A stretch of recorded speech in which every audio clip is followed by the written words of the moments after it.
I understand you have some fascinating announcements about your phase 3 studies. Do you want to share that with us by any chance? Yeah, so in Las Vegas, we disclosed the data for a compound that I'm really excited about.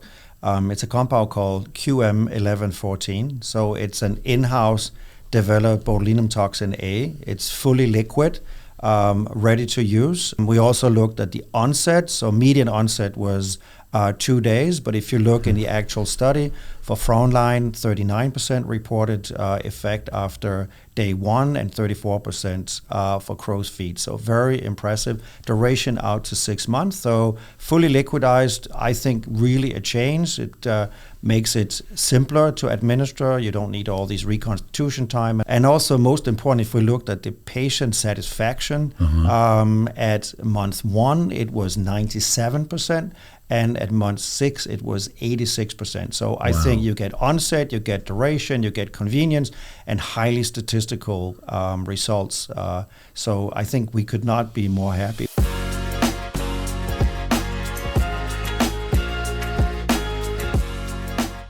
Hello, everyone, and welcome back to the Technology of Beauty, where I have the opportunity to interview the movers and the shakers of the beauty business.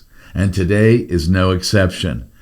Today, however, is a first.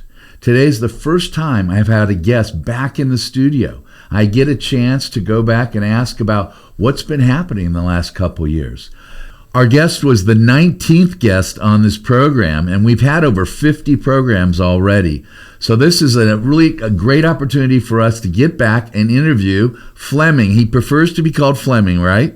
That's absolutely true. Okay, and Fleming is the CEO of Galderma, correct? Absolutely. And he is here in the studio in Manhattan Beach, and I am so happy to have you here. Thank you so much. It's been, a year and a half since you were here?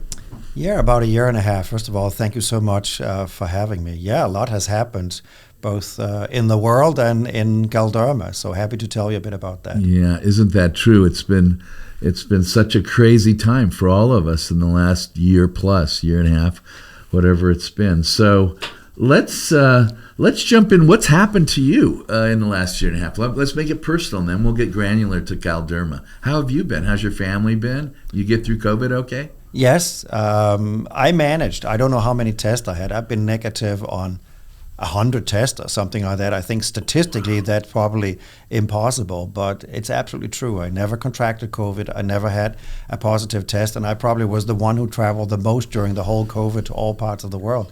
So, what do you attribute that to? Well, I was one of the first to get vaccinated. I'm now up to injection number 4, so booster and booster. And I think I was always very careful wearing masks, particularly on flights, taking all the relevant hygiene precautions that you need to do. But of course, some of that is also luck, I'm absolutely sure. And good genes, maybe. Yeah. Who knows? Good immunity. Well, it's hard to argue with success. I also haven't been infected, so I'm pretty happy also that I've been around so many people and haven't. Yeah, and I think, I've had some cases also in my staff where I would say it's pretty serious. Sure. Particularly with the pulmonary implications, and people feel really quite sick, and some of them it takes some time to recover. So I feel extremely happy that I didn't have that happen to me. I bet. Well, I've got a number of things I want to ask you about. Let's start with Elastin. You, Galderma, and you purchased Elastin, and tell me a little bit about your thinking about that. And I love Elastin, incidentally, as you know. So Elastin was an educational effort on my part initially, because as you know, I started October 1, 2019. I have not worked in the aesthetic space.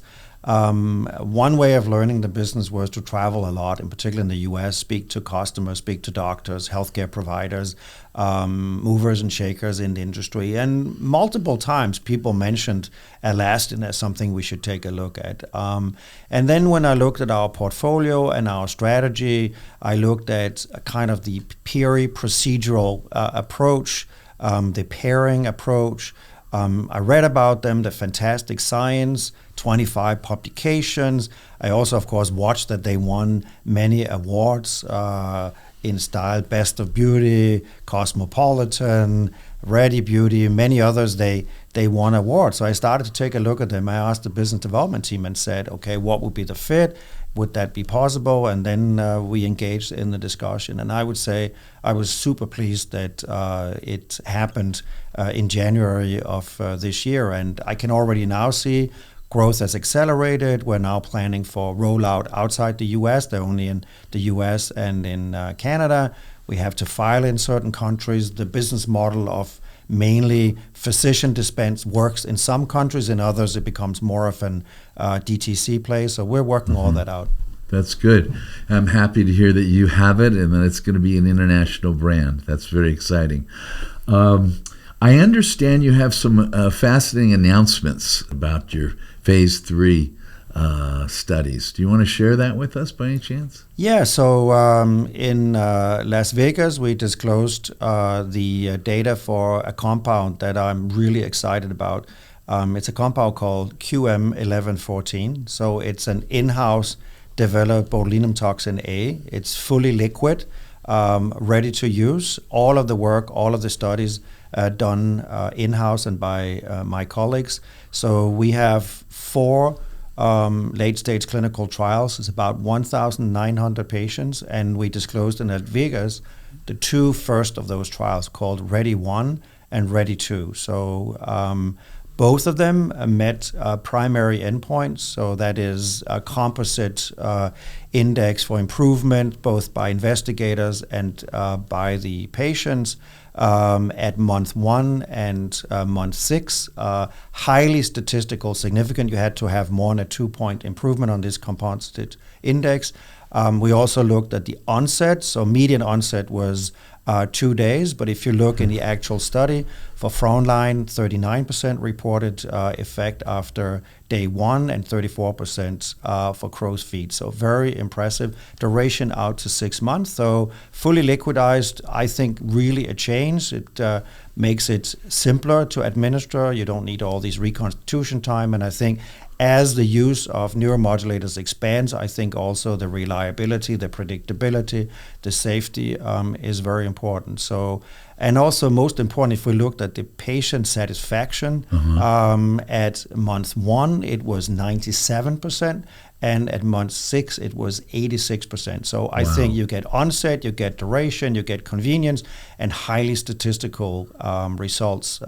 So I think we could not be more happy. We've invested 200 million euros, almost the same in dollars, at risk. We've built a state-of-the-art manufacturing site in Uppsala in Sweden. And so we are all ready for the next phases, which of course also are challenging, which is filing, approval, manufacturing inspection. And I think we know these are, of course, challenging phases to go through, but I'm super confident. And what's the timeline as a provider myself or as a consumer of the product? What are we looking at? It's probably a few years out. That's probably what you have to calculate with. Also, if there's any delays in approvals of the manufacturing side, although we are doing everything possible and drawing learnings from others that have had challenges there. But we have a totally unique in-house new botulinum toxin A strain that is stable, and so we're very confident that we will also get through those phases. So I can better understand this. This pre-mixed liquid, it comes to the practitioner. We draw it right out of the vial and administer it. We don't have to touch it. Yeah, so QM1114 is in-house developed by Galderma. Okay. We just launched in Europe. Actually, we quite recently had the launch meeting, a similar fully liquidized toxin or neuromodulator, which is developed by Ipsen, which, as you can say, simplified is the liquid form of Dysport or Asalur, as it's called in some countries. And that's called Illusions. And there, the same thing we've seen, very fast onset, fully liquidized, and high satisfaction and interest. So if the interest with Illusion is a mirror of what we will see with QM1114, which I think has an even stronger profile, very attractive product for a rapidly growing segment of the market. Yeah, that's very exciting. Well, congratulations. Well, it's also a little bit of, how can I say, it started with QM, and then when QM became part of Galderma, the team continued. I think both to set up manufacturing, do these clinical trials, even during COVID, 1,900 patients, lots of challenges to complete the study. And if you look at the results and the outcome and onset, duration, and patient satisfaction, I'm really proud of the team. You should be. So now we've talked about Elasta, and that was an acquisition. We've talked about the neurotoxin, and that you developed in-house. What can we expect from Galderma in terms of M&A, future M&A over the next 3 to 5 years? Yeah, so I think if I may take a step back, so I took over in 2019, October. Right. The first order of business was actually build a company. This was a division within Nestle, so we had to strengthen IT, HR, set up stronger in-house manufacturing, make sure that we had all the processes. So we basically had what I would say a large startup that we had to turn into a fully fledged company. So we spent a lot of time with that. 47% of our sales in the US, but in many countries outside the US, we didn't have the rights. So we had to go and work with distributors, getting the rights back. We launched our products. We just got into China with a broader portfolio. We are now with 4 regions, Asia Pacific, Latin America, Europe, and Canada together, and then the US is one region by itself. So we had to build out all of those regions, setting it up, getting the distributors, in many cases taking back the business, getting the rights to the products we had in the US. So all of that is still in progress. But simultaneously, we look at M&A. And in the prescription business, so we've talked about the aesthetics business. In the prescription business, we have launched one homegrown acne product called Acleve about 1.5 years ago.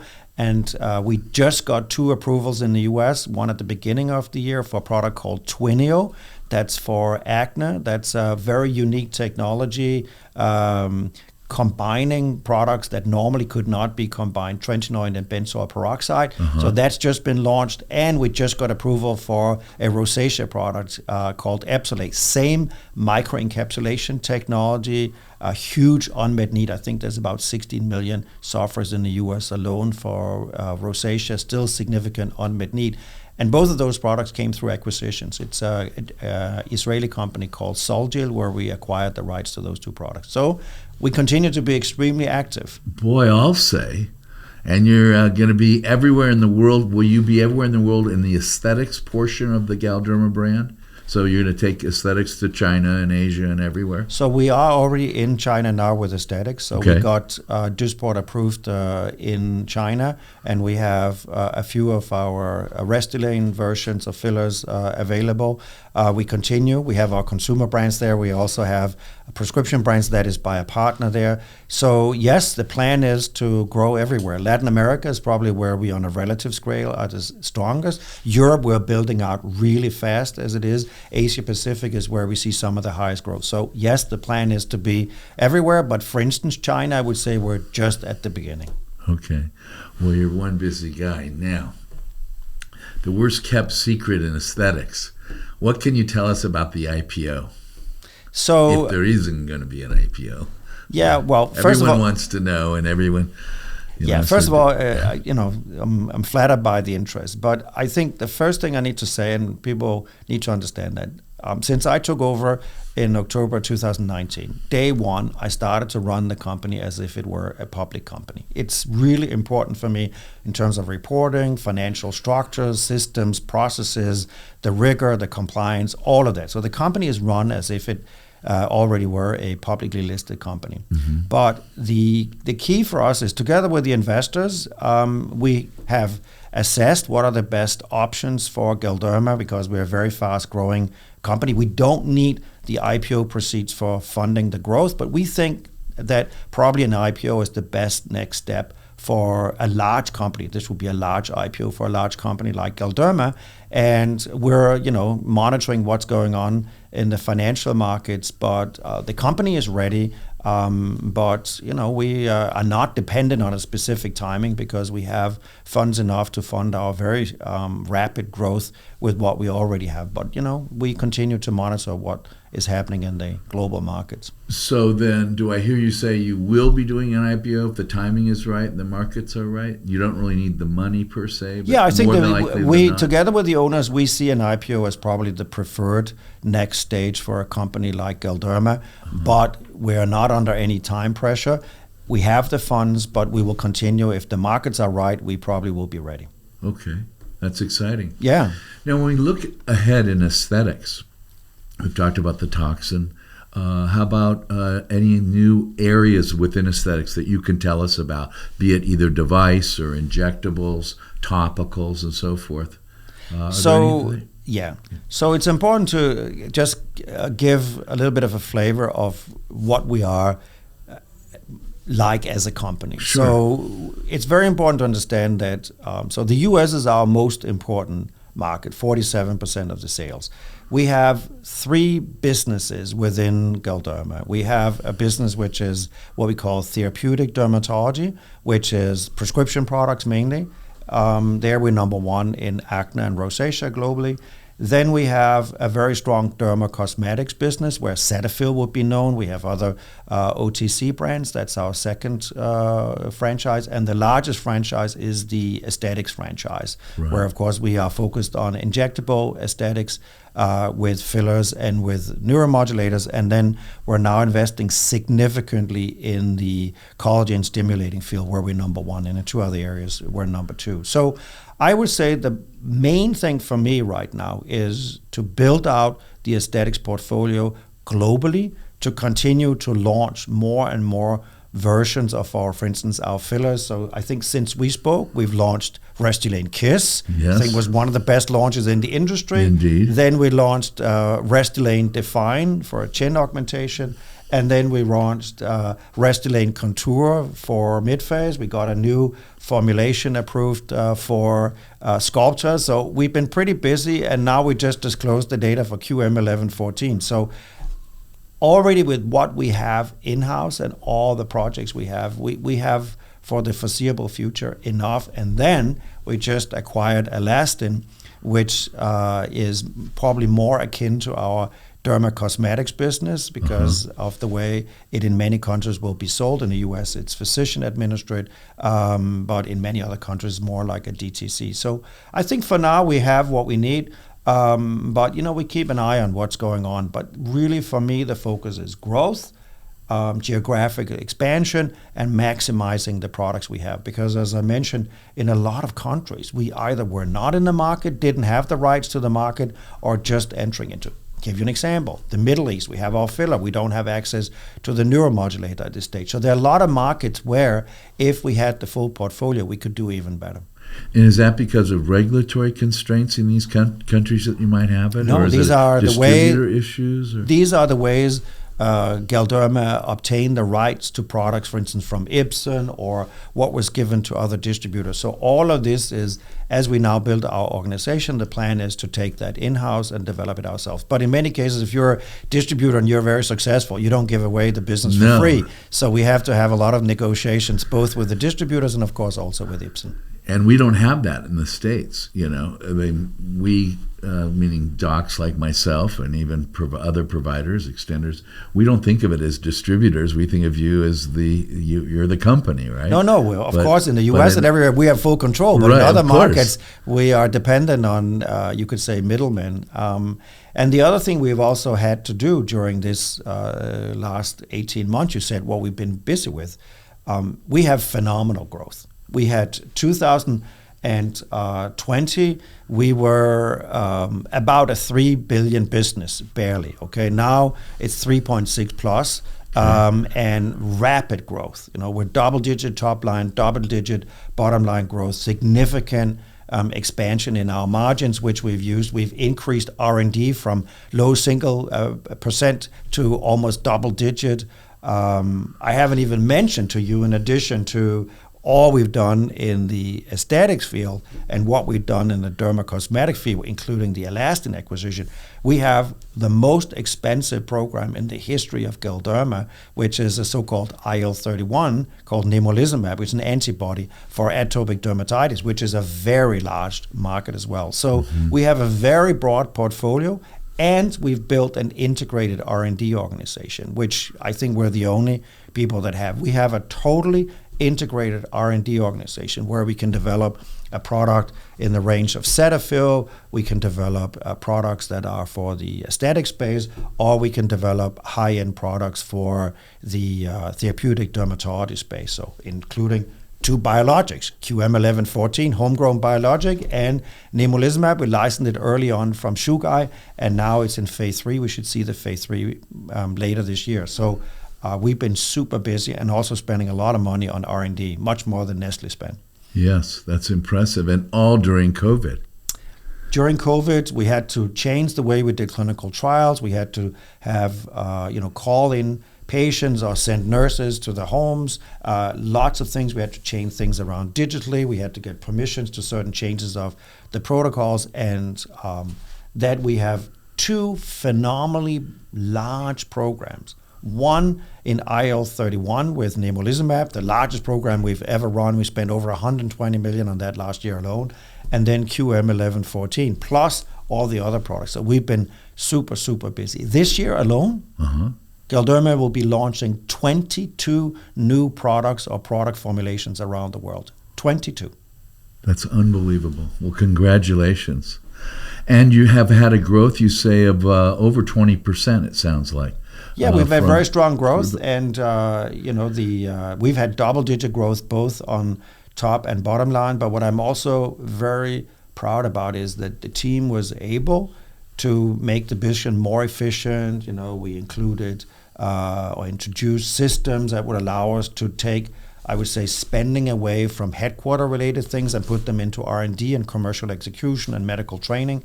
Our training with GAIN, our Aspire program, record years in all aspects. So shifting the money to customers, to R&D has been part of the clear strategy. And I think that's been driving our phenomenal growth. And as you can imagine, we've also had significant share gain in many categories. But, I think we're just at the beginning. I think we've built the foundation. The company is humming along. I think we've built a very efficient, integrated derm platform. We can play in 3 extremely attractive segments, and we can cross-fertilize. Mm-hmm.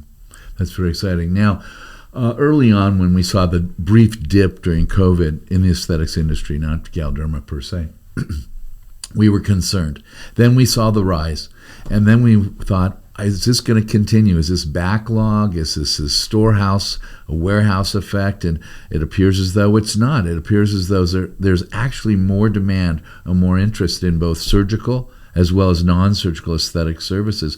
And if you look at the different companies, such as Galderma, they've almost all, without exception, but there have been a few, of course. But for the most part, the companies have done better post-COVID. There appears to be an increased interest in taking care of oneself. There also appears to be a shift down in terms of early age.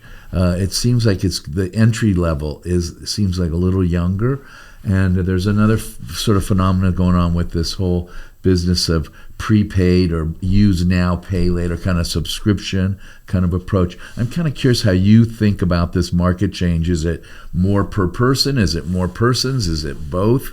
How do you see the aesthetics market rolling out over the next few years? Yeah, I would say that when COVID hit, and we immediately saw office closures in the aesthetics business, and we saw plummeting of sales. Of course, you needed a bit of stamina. Also, our investors were a little bit nervous about how long would that be. I'm always someone who sees this as an opportunity. So I shifted digitalization faster than ever in the company. So we launched Restylane Kiss, which is our best launch by then. Later we've actually done even better with the 2 recent launches of Define and Contour, but that was the best launch ever. It was an all virtual launch. Everything was virtual. The detailing, the reps were sitting at home, working with us.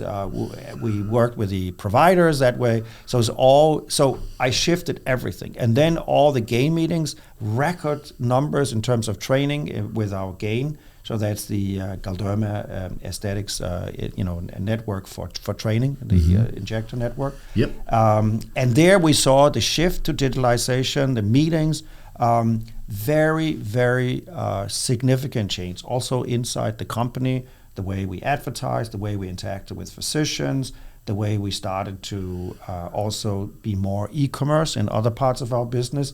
So for us, it was a little bit of a short-term shock, but it was a dramatic stimulus to digitalize the company faster than we've ever thought. So we came out, I would say, flying. The other thing I used the town to, it was a relatively short downtime, a few months, was to not lose track of continuing the QM trials, to continue to build out, to continue to get rights to the aesthetics products around the globe. So for us, yes, growth accelerated significantly afterwards. Two other things I've seen is, of course, people ask, is this sustainable? What's going on? Right. I think that the initial thing, as you also mentioned, so if I look at our database, Aspire, which is our loyalty program, average age was about a year and a half ago was 48. Now it's 46. So you see a significant shift down. Yep. If I look at Aspire, the enrollments, it's up 91% since 2020. 91%. So it's almost double. Yes. So we would, on an average month, 20 would have about 30,000 enrollments. Now we have 60,000 enrollments last month. So we're seeing greater interest, more treaters, more consumers or patients, and we're also seeing, as you said, that there's a bit of an age shift. Also, don't forget, the two fastest growing segments is plus 65 and at 25 minus. So there's also a lot of demographic changes. If you look in a bigger picture, because I see the same around the world, it's clear that people's interest in taking care of themselves dramatically up. The acceptance of minimally invasive aesthetic procedures dramatically, we do all kind of market research, dramatically improved. I think across all age groups? Yes. Okay. Natural beauty is, of course, a big theme. So that's thing. And what you see in Asia and you see in Latin America, middle class growing, income growing, and more aesthetic use. There's a clear link with that. And what we've also seen is a premiumization. The consumers are going for premium service, premium offering. So I think a lot of trends that are going in the right direction. Is this long-term sustainable? Maybe not at this very high level we have right now, because historically it has shown that if you get into a recession, which we may or may not get, then maybe there will be a little bit of a slowdown. But I think the demographic trend here is, I would say, really shaping a difference in this industry. In San Diego at the Aesthetic Innovation Summit, or AIS, we had a number of speakers, and we addressed this issue of the effect of the recession, if we were to have one, on aesthetic spending and all. And there are some who believe that aesthetics may be one industry that won't be negatively affected. When you look at the Great Depression, there was the idea if a woman had 2 pennies, she'd spend one on bread, as you know, and one on lipstick. And then we look at the recession, the last recession we had, aesthetics continued. There was a little downturn, and then boom, it went back up. And now with COVID, we're looking at it again, and it will be interesting to see hopefully we don't go into a steep recession. And hopefully the markets have turned around and will continue to go in that direction. But it will be interesting for me, I'm sure, and for yourself as a corporate person and for me as a provider, to see what patients will actually do, what people will do. My own prediction is they'll vote with their feet and they'll take care of themselves. And I'm still bullish on aesthetics because I've watched the people and I've listened to them, and they don't want to go without their Botox or their Dysport or their Xeomin or their toxin. They don't want to go without their lipstick. They want to look good all the time, and they're willing to give up things for it. So yeah, and I think when you're in a position like mine, I don't want to be the victim of whatever happens economically or demographics. I think the most important is to see what can I do, and together with my team, and what we can do is, and what we've seen fueling our really stronger than market growth has been constant flow of innovation. Restylane, 25 years, but Restylane Kiss, Restylane Contour, Restylane Define, the addition of Elastin, now QM1114, and in our prescription business and in our consumer business with Cetaphil, we continue to launch new things. So the fact that you continue to innovate is, in my opinion, the best way of you as a company to position yourself, because we were a late starter to the aesthetics field, and many countries we just got into, and I think we have lots of opportunity. And I think when we see strong performance like in Latin America and others, we grab share as well. So I'm confident of our growth, but it's also a strategy for us. We have to grow through better offerings, continued offering, better services, getting into more countries, and continue to expand the portfolio and premiumize our offerings. And I think as long as we go down that path, I think even if times get more challenging, we still will have very robust growth. I agree. Now, one thing I've also been impressed with the new Galderma, since you've been at the head, is your commitment to safety. And many of the watchers, many of the viewers and listeners right now don't know that you're first a physician. Yes. That you are an MD, you're a doctor, you're a physician. And I know you, as myself and the rest of the physicians, we don't want to do any harm. We want to take care of our patients. And safety is the most important single thing for all of us. And to that end, you do have a program in which you educate injectors, and you are committed to patient safety. You mentioned it a moment ago, but could you elaborate a little bit on that? Because many of the people listening and watching you right now don't know about your commitment to education and safety with injectables. Yeah, so when I came, the first thing, of course, I always look at in an area is, do we have a strong record on safety? Mm-hmm. Do we have the right processes? Do we have the right systems? I significantly strengthened our pharmacovigilance, all of our systems for adverse event reporting.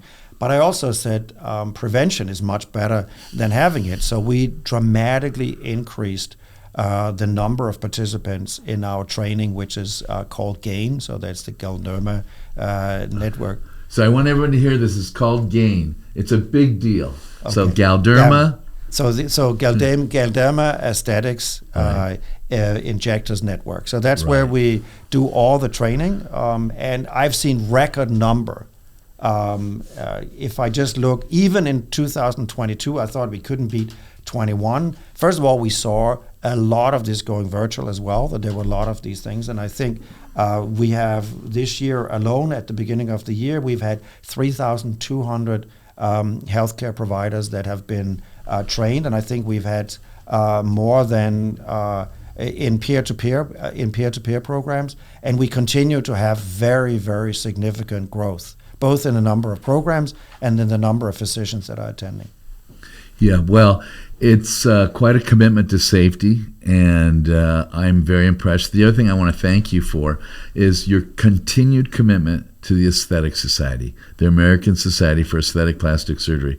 You are committed, and you are part of the premier sponsorship, the premier partners, as you know. And when you came in and I saw you originally a couple years ago or a year and a half ago, I asked if you would still support our beloved society, this one right here. And you have, and I want to personally thank you, and I want to thank you also as a trustee and a past president for your ongoing support of ASAPS, or the American Society for Aesthetic Plastic Surgery. Yeah, I think, first of all, I've been on the receiving end when I was practicing medicine, and I think the issue is, of course, that we want to work with the professional societies, of course, with the key ones. First of all, we learn a lot. That's where we get a lot of ideas. Those are the natural partners for us as we continue to also make sure that treatments are safe and people are well instructed. And so I think these partnerships are incredibly important. And as I mentioned with Elastin, if there hadn't been a few of your colleagues that have also whispered in my ear that this was something I probably should take a look at, maybe my business development team, who are super smart, would have come to it by themselves. But I certainly, when they came to me, I certainly was a fertile ground for listening to them. Yes, you definitely were. I remember it well. So is there anything else you would like to share with us about the future of Galderma that you can tell us, that is? Clearly you're committed to all three verticals within the company, and they all relate back to the aesthetics and the beauty business, even the prescription vertical, it seems to me, because if you're putting on a prescription topical for acne, that's going to result in less scarring. So it's really an aesthetic pursuit, even though it's prescriptive. Yeah, so I know that for some people they have a different point of view. If I look at the history of Galderma, it was established in 1981 as a joint venture between L'Oreal and Nestle. So it's always been a consumer-focused company at heart. 2014, Nestle took it over, bought out L'Oreal, and now it was called Nestle Skin Health. And then 2019, it was taken over by private equity, and then we renamed the whole Galderma, went back to the roots. So it's always been a company that has been dedicated to skin and skin health. I think if I look at it, we have doubled down on some of the strengths since then, investing more in R&D, getting, we're in 90 plus countries right now, so we've dramatically increased where we are, but also in the markets where we are very strong, like in the US, we have 900 people here, continue to employ more people. We have 300 alone in our headquarters, soon to be in Dallas. We're in Fort Worth today.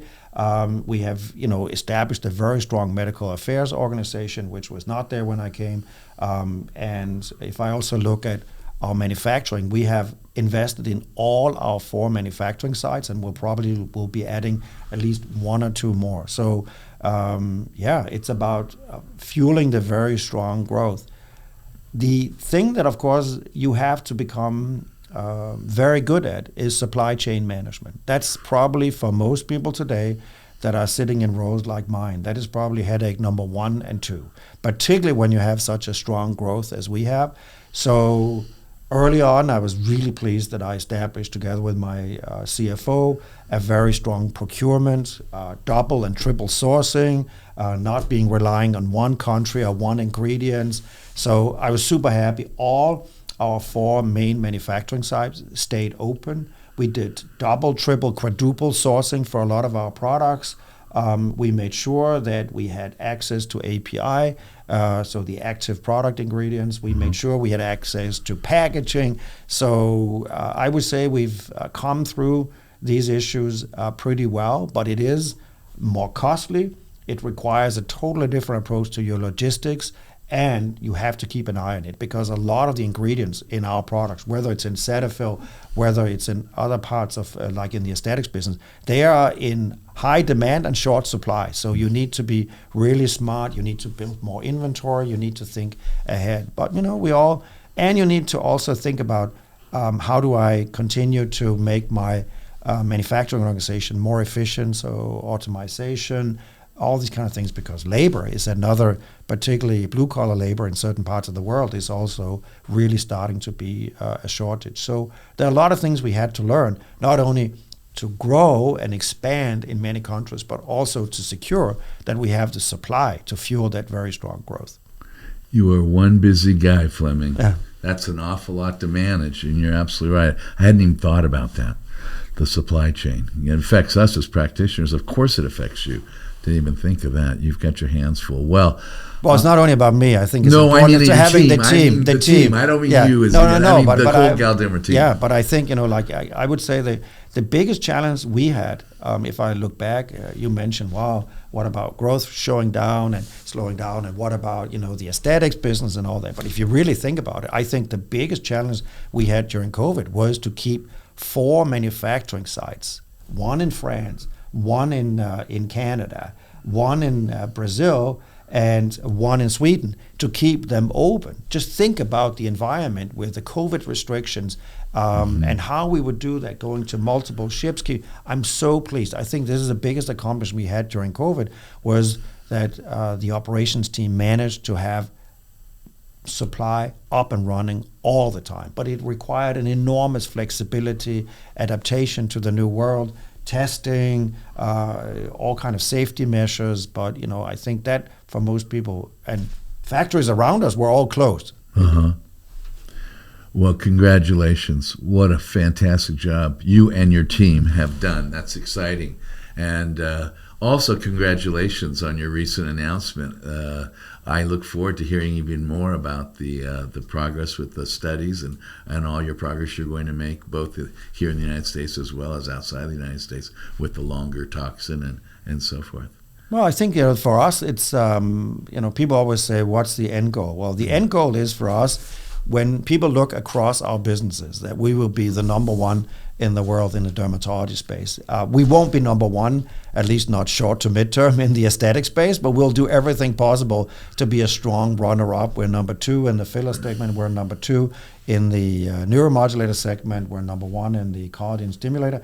But I can assure you, the competition that we experience from L'Oreal in the dermocosmetic space, from Allergan and multiple other players in the aesthetic space, and what we're now going to experience rapidly in the prescriptions and the therapeutic dermatology space from Sanofi and others with Dupixent, I think we are ready and we get stronger. And the fact we have an integrated platform, the fact that we have one R&D team, one manufacturing team, one backbone for the whole company allows us also to cross-fertilize, to become more efficient, but it also allows us to basically become stronger in the execution. So I think that's, for me, very important. And then if you have noticed along the way, we've also upgraded a bit the brand. I think we look more premium. I think I get a lot of positive feedback, even indirect flattery by people copying us. But if you look at the way we built the website, the way we built the corporate image, it was very important for me. I think we always had